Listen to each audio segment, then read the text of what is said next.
Hi, I'm Jim Grouch of METSIM Proprietary Limited, and in this short video I want to talk about METSIM's gravity separation or concentration capabilities, in particular coal. And I'm just going to take this video using my iPhone or smartphone or whatever, and it's pretty rough, but I hope it helps you understand the concepts. Well, first of all, the analysis of the concepts and measurement methods for determining the washability of coal has been around for a long time. So I think it was possibly R.P. King in the 70s who first formalized the mathematics of a three-dimensional array to describe particle distributions by size, by component, and degree of liberation, which is indicated by some of the properties such as particle density.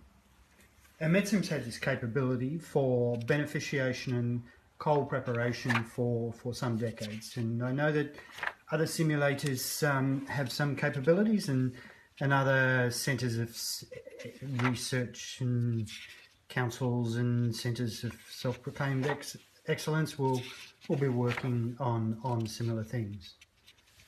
The METSIM coal preparation tutorials well documented, and I recommend anybody doing an official METSIM training course to go through this exercise.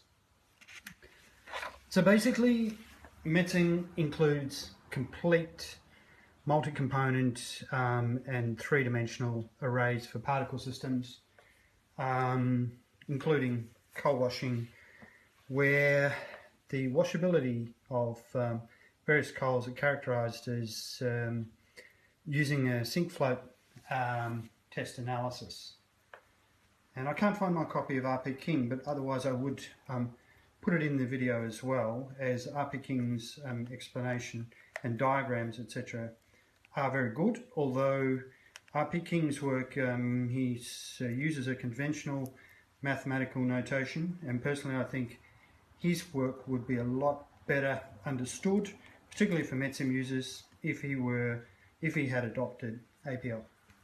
But the first thing I want to explain is, and I think one of the concepts you need to get to understand to make the most of METSIM's capabilities is that for washability, a coal stream is described by a three-dimensional array, like this block of Rubik's cubes. Now you'll see that they're all matching in colour.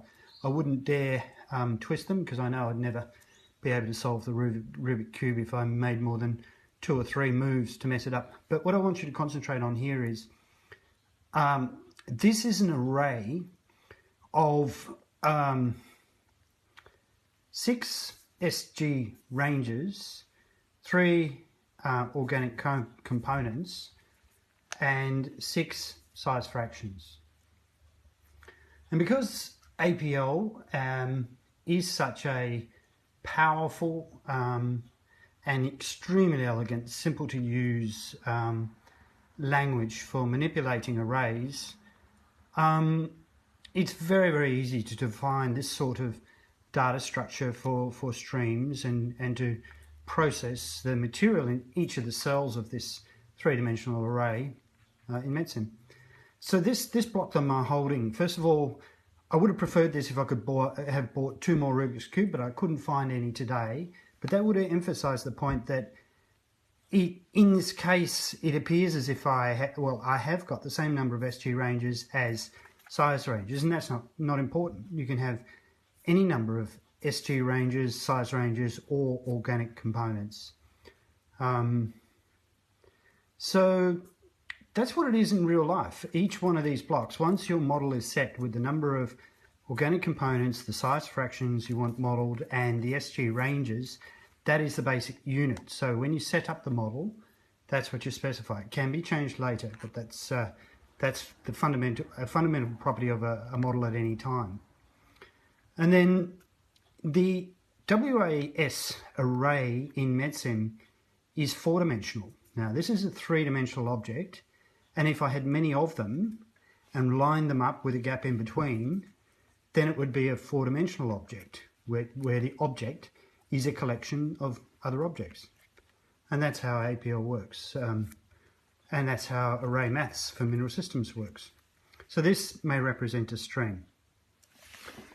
Okay, so the typical data you get from a washability test, and in this case I'll grab my old copy of coal preparation, optimization of coal recovery, because we're doing this, simulation is about money, optimization. We want to use the power of a simulator to be able to optimize something. So this is a typical example of a sink float analysis, and it is for Seam A coal, and there are other tables for Seam B, Seam C, and I have other references for typical Australian coal or typical Australian coal from a particular coal district, and then you can have a look at South African coals and other coals. In any case, the how to conduct and how to get the results from sink float analysis is available in many good books, and I think most of the coal washing plants throughout the world do the standard sink float analysis test.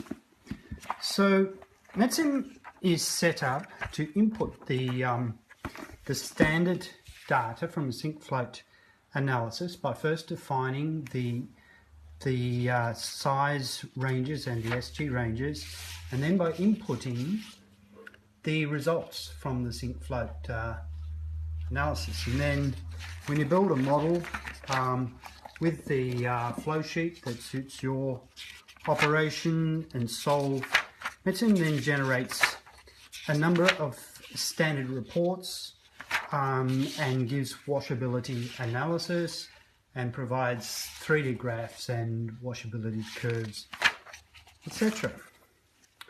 So I think I'll stop at this point. Obviously it'd be good to do another video that is actually looking at METSIM, but the thing that I wanted to focus on in this video is simply to show you how the four-dimensional array in METSIM, which is WAS, is first populated with input tables